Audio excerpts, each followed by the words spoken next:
So, que como chama?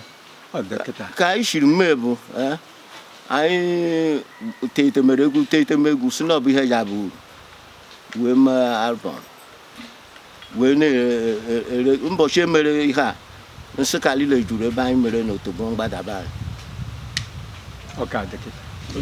So, uno mere na VCD. Also na VCD. Okay. So,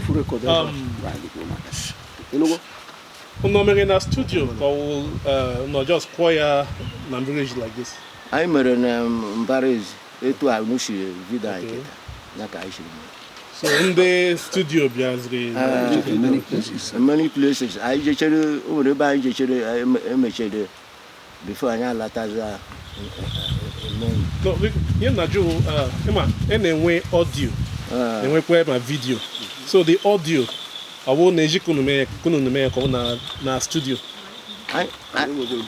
No gra studio. Ke no gra studio. I know the studio. Room I we mebe. Okay, ni me room studio. Enye chono no mic na.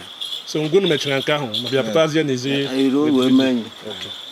So ke commercial market the album.